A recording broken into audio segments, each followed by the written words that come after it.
Hello friends, கருப்பு படம் எப்படி இருக்கு அப்படிங்கிறது குறித்த வீடியோ தான் இது. ஆர்ஜே பாலாஜி டைரக்ஷன்ல சூர்யா நடிப்பில் சிறப்பான ஒரு படம். Of course it's nice movie. இது எடுத்திருக்கிற அந்த சப்ஜெக்டும் ரொம்ப முக்கியமானது. நீதித்துறையில் எப்படி ஊழல் இருக்கிறது, நீதித்துறை எப்படி செயல்படுகிறது அப்படிங்கிற ஒரு டாபிக்ல இதுவரைக்கும் நிறைய விசாரணை போன்ற படங்கள்ல போலீஸ் டிபார்ட்மெண்ட் எப்படி இருக்கு அப்படிங்கறதெல்லாம் பார்த்துருக்கிறோம். ஃபர்ஸ்ட் டைம் நீதித்துறை எப்படியெல்லாம் செயல்படுது அப்படிங்கிற அடிப்படையில நீதித்துறையில் நடக்கக்கூடிய ஊழல் பற்றி ஒரு நல்ல விழிப்புணர்வு தரக்கூடிய ஒரு படமா இருக்கு. அதுக்கப்புறம் கொஞ்சம் கொஞ்சமா படம் போற விதத்தை பார்த்தீங்கன்னா அப்புறம் சாமி படமா கொஞ்சம் மாறுது. கருப்பசாமி காவல் தெய்வம் வந்து நீதித்துறையால காப்பாற்ற முடியாதவர்களை கூட கருப்பசாமி காவல் தெய்வம் காப்பாற்றுவதும் நீதி வழங்குவதும் அநியாயம் செய்பவர்களை தண்டிப்பதும் அப்படிங்கிற அடிப்படையில சூப்பரா போயிட்டு இருக்கு. ஒரு நல்ல விறுவிறுப்பான கதை நல்லா இருக்கு. கோர்ட் சீன்ஸ் எல்லாம் நிறைய எடுத்திருக்காங்க. கோர்ட்ல அங்க உள்ள பெஞ்ச் கிளர்க்கு, அங்க உள்ள ஜூனியர் அட்வொகேட்ஸ், ரெகுலர் கோர்ட்டுக்கே போகாம கட்ட பஞ்சாயத்து நடத்துற அட்வொகேட்ஸ், இப்படி எல்லா ஆஸ்பெக்டையும் அங்க போற போக்குல அப்படியே டச் பண்ணி சூப்பரா கொண்டு போயிட்டு இருக்காங்க. படம் சூப்பரா இருக்கு. அது மாதிரி சூர்யா ஃபேன்ஸுக்கு வந்து இந்த படம் ரொம்ப பிடிக்கும். ஏன்னா அவரை வந்து நல்லா ஹைலைட் பண்ணி அட்டகாசமா காட்டியிருக்காங்க. As a hero, dance, dialogues, appearance எல்லாமே பெஸ்டா கொடுத்திருக்காரு நம்ம சூர்யா அவங்க. அது மாதிரி ஆர்ஜே பாலாஜியும் ஒரு நெகட்டிவ் ரோல், ஒரு ஒரு ஒரு லாயர் எப்படி இருக்கக்கூடாது அப்படிங்கிற அடிப்படையில ஒரு நெகட்டிவ் கேரக்டர் பண்றாரு. ஆனா சூப்பர் நடிப்பு, நல்லா நடிச்சிருக்காரு.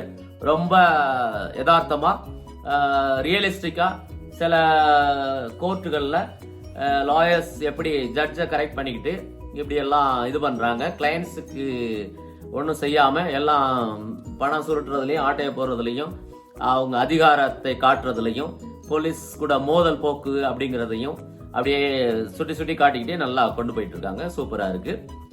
அப்புறம் செகண்ட் ஹாஃப் வரும்போது மட்டும்தான் கொஞ்சம் படம் எங்கேயோ டிராவல் ஆகி போயிட்டு இருக்கு. அவுட் ஆஃப் சப்ஜெக்ட் நிறைய போகுது. ஈவன் சூர்யாவே திடீர்னு சிங்கம் மாதிரி வர்றாரு. அப்புறம் நிறைய அங்கங்க ரெஃபரன்ஸ் லியோ படத்துக்கும் அஜித் குமார் கார் ஓட்டுறது மாதிரி ஓட்டுறாரு அப்படின்ட்டும், அப்புறம் நிறைய யூடியூபர்ஸ் அப்படி நிறைய ரெஃபரன்ஸ் அப்படி இப்படி ஓடிட்டே இருக்கும். கொஞ்சம் டிராவல் வெளியே போகும், கொஞ்சம் அரசியல் இருக்கும், கொஞ்சம் சட்டசபை பத்தி இருக்கும். அப்புறம் அப்படியே போய் ஒரு வழியா சாமி படமாட்டம் காவல் தெய்வம் அப்படிங்கிற அடிப்படையில நல்லபடியா முடிஞ்சிடும். இப்ப ஒரு ஆர்ஜே பாலாஜி ஆஸ் அ டைரக்டரா அந்த படத்துல வைக்கிற ஒரே வாதம் வந்து நீதித்துறையில் உள்ள ப்ரொசீஜர் இப்படித்தான், லஞ்சம், ஊழல், காசு கொடுத்தா தான் வேலை நடக்கும் அப்படிங்கறதெல்லாம் யதார்த்தமானது நீதித்துறையில், இதை யாராலும் மாத்த முடியாது, அது கடவுளே வந்தாலும் மாத்த முடியாது அப்படின்னு சொல்லி அந்த சேலஞ்சிங்கா ஒரு ட்ரெண்ட் கொண்டு போவாரு. அப்ப கடவுளே அப்பியர் ஆகி அதை மாத்துறதுக்கு ட்ரை பண்றதும், நீ கடவுளா அப்பியர் ஆகி மனுஷங்களை தோக்கடிச்சிடலாம், மனுஷங்களை ஜெயிச்சிடலாம். ஆனா ஒரு மனிதனாக, ஒரு சாதாரண மனிதனாக எந்த ஒரு அதிகாரமும் பவரும் இல்லாம இங்க நீதித்துறையில ஒரு வழக்கறிஞராக இருந்தாலுமே இப்படித்தான் கஷ்டப்பட முடியும் அப்படிங்கறத ஒரு சேலஞ்சிங்கா சவாலா கொண்டு போயிருப்பாங்க. த்ரிஷா வந்து ஒரு நல்ல வழக்கறிஞர் அப்படிங்கிற அடிப்படையில நேர்மையா வாதாடுவதும், பிறகு நம்ம கருப்பசாமி வழக்கறிஞரா வரும்போது சூர்யாவுக்கு கூட இருந்து அடிசாமி பாத்துக்குருவான் அப்படின்னு சொல்லிட்டு அந்த மாதிரி போற விதம், அந்த கொண்டு போறது ஸ்டைலா நல்லா படம் நல்லா போயிட்டு இருக்கு. அதுல நிறைய நல்ல விஷயங்கள் இருந்தாலும் அதே நேரத்துல ஒரு சில இது மட்டும் நான் சொல்லணும் அப்படின்னு நினைச்சேன். அதுல ஒன்னும் வந்து இப்ப கோர்ட் சீன்ஸ் எடுக்கும் போதெல்லாம் அங்கே வழக்கறிஞர், நீதிபதி, அவங்க போலீஸ் எல்லாம் ஒண்ணு சேர்ந்துக்கிட்டு நிறைய கிளையன்ட்ஸ கஷ்டப்படுத்துறாங்க. ஒரு கிளையண்ட் நீதிமன்றத்துக்கு வந்தா அவ்வளவுதான், அவன் வாழ்க்கையை முடிஞ்சு போச்சு அப்படின்னு சில கொஞ்சம் அந்த மாதிரி போக்கு கொஞ்சம் போச்சு. கடைசியில எண்ட்ல அது மாத்தினாலும் அந்த போக்கு போச்சு. அப்படி கிடையாது. ஆக்சுவலா ரியல் நடைமுறையில நீதிமன்றம் தான் நிறைய பேருக்கு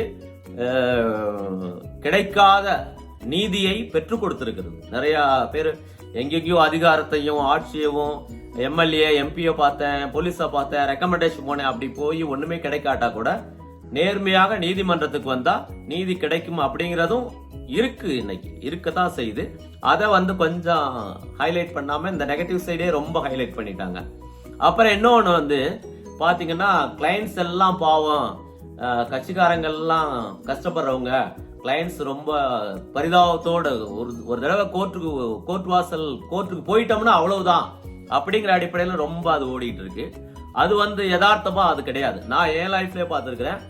நிறைய ரொம்ப ஸ்மார்ட்டான கிளைண்ட்ஸ் நிறைய பேர் இருக்காங்க. அவங்க வழக்கறிஞர்களையும் நீதிபதியவும் அந்த சிஸ்டத்தையுமே அடிச்சு சாப்பிட்டு தூக்கிட்டு போவாங்க. நிறைய கார்பரேட் கிளைண்ட்ஸ், ரொம்ப கிளவரான கிளைண்ட்ஸ், டக்குன்னு ஜட்ஜுக்கு ஏத்தாப்புல அட்வொகேட்டை மாத்திர கிளைண்ட்ஸ் எல்லாம் இருக்காங்க. அந்த படத்துல கூட வரும், ஒரு சேஞ்ச் ஆஃப் வக்காலத்து வாங்க முடியாது, கட்டையே வாங்க முடியாது, அவ்வளவு தவிச்சு அழுது புரளுவாங்க கிளைண்ட் அப்படிங்கிற மாதிரி. அப்படி கிடையாது. இங்க ரியாலிட்டியில நிறைய கிளைண்ட்ஸ் சும்மா கேஷுவலா லாயர்ஸை மாத்திட்டு போயிட்டே இருப்பாங்க. இந்த ஜட்ஜுக்கு இந்த லாயர் சரிபடாது அப்படின்னு சொல்லிட்டு உடனே அடுத்த லாயர் வைப்பாங்க. திரும்ப ஒரு ஜட்ஜு மாறின உடனே திரும்ப இதே லாயர்த்தையே கொண்டாந்து கொடுப்பாங்க. இப்படி நிறைய ஸ்மார்ட்டா நிறைய கிளைண்ட்ஸ் எல்லாம் பண்றதெல்லாம் கண்கூடா பார்த்துருக்குறோம்.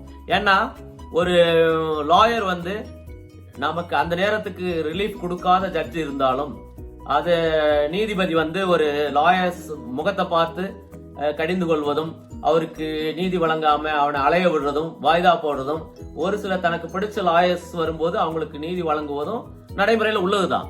ஆனா அந்த மாதிரி நேரத்துல கிளைண்ட்ஸ் கூட நிக்கணும். நம்ம லாயர் தப்பு பண்ணல, நம்ம லாயர் நேர்மையா நிக்கிறாரு, நீதிபதி ஏதோ இது பண்றாரு, வரட்டு பாத்துக்குருவோம், அப்பீல்ல பாத்துக்குருவோம், என்ன வந்தாலும் இப்போ நம்ம நேர்மையான லாயருக்கு பின்னால நம்ம சப்போர்ட்டா இருப்போம் அப்படிங்கிற ஒரு தைரியத்தை கிளைண்ட்ஸ் கொடுக்கணும். அது ஒரு சில கிளைண்ட்ஸ் மட்டும் தான் அப்படி இருக்காங்க. சில கிளைண்ட்ஸ் எனக்கு தேவை, காரியம் நடக்கணும், உன்னோட நேர்மை அதெல்லாம் தேவையில்லை அப்படின்ட்டு நிறைய லாயர்ஸையே அவங்க டிமாரலைஸ் பண்ணிட்டு போயிட்டு இருக்கிறதையும் ரியாலிட்டியில பாக்குறோம். படத்துல அந்த ஆஸ்பெக்ட் எல்லாம் வரல. அது ஒரு பாயிண்ட்.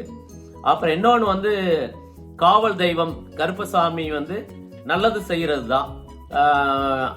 நீதி கிடைக்காதவங்களுக்கு நீதி வழங்குவது, அநீதி செய்வங்களை தண்டிக்கிறது அப்படிங்கிற அடிப்படையில நல்ல ஒரு சாமி இறை நம்பிக்கை உள்ளவங்களுக்கு எல்லாம் பிடித்தமான ஒரு படம். கருப்பசாமி சாமியோடைய அந்த ஆக்டிங், டான்ஸ், பாட்டு எல்லாமே ரசிக்க முடிஞ்சது. ஆனா ஒரே ஒரு இது மட்டும், அது எல்லை தெய்வம், இந்த எல்லைக்குள்ளதான் சாமிக்கே பவர் இருக்கு அப்படிங்கிறது கொஞ்சம் இன்றைக்கு உள்ள யங்ஸ்டர்ஸ் அல்லது லாஜிக்கலா ரீசனிங்கோட உள்ள எண்ணெய் மாதிரி ஒரு சிலருக்கு அது கொஞ்சம் கஷ்டமா இருக்கு. சாமிக்கு அப்படி எல்லாம் ஒண்ணும் கிடையாது. எனக்கு பிடிச்ச சாமி அப்படின்னு மனசுல நினைச்சிட்டேன்னா நான் எங்க போனாலும் அந்த சாமி என் கூட இருந்து என்னை காப்பாத்தும், வழி நடத்தும். சாமிக்கு எல்லாம் அந்த பவரை ரெஸ்ட்ரிக்ட் பண்ண முடியாது, அப்படி கிடையாது. சாமிக்கு அந்த எல்லைக்குள்ள மட்டும்தான் அவருடைய பவர் வேலை செய்யும், அப்படி எல்லாம் ஒண்ணும் கிடையாது அப்படிங்கறதையும் கொஞ்சம் அந்த படம் சொல்லியிருக்கணும். அதை இல்லாட்டா அதை சொல்லாமலாவது ஹைலைட் பண்ணாம விட்டுருக்கலாம். சாமியே ஐயோ என் ஏரியாவை தாண்டி போற, அங்க எனக்கு பவர் இல்ல, எனக்கு வேலை செய்யாது, இந்த டெரிட்டரிக்குள்ளதான் என்னால பவர் வேலை செய்ய முடியும் அப்படின்னு சொல்ல வைக்கிறது அது சரியா தெரியல. But otherwise on the whole கருப்பு படம் ஒரு சூப்பர் படம். நீதித்துறையில் உள்ள சில விஷயங்களை ஹைலைட் பண்ணி சொல்றதுனால கண்டிப்பா மக்கள் எல்லாம் பார்க்கணும். அதே நேரத்துல படம் போற விதமும் நல்லா அழகா போகுது, தொய்வு இல்லாம போகுது, நல்ல ஒரு என்டர்டெயின்மெண்டாவும் இருக்கு. சூர்யா ஃபேன்ஸுக்கு அப்சல்யூட்லி ஒரு ஒரு ஒரு ட்ரீட் அப்படித்தான் சொல்லலாம். நல்லா என்ஜாய் பண்றாங்க. ஆடியன்ஸும் நான் பார்த்தேன், தியேட்டர்லயும் பார்த்தேன் நேத்து, எல்லாம் சவுண்ட் கொடுத்து என்ஜாய் பண்ணி ரசிச்சு மகிழ்ந்தாங்க. அப்படி ஒரு அட்டகாசம் படம். Hope you have a nice time watching கருப்பு. Bye bye. Good.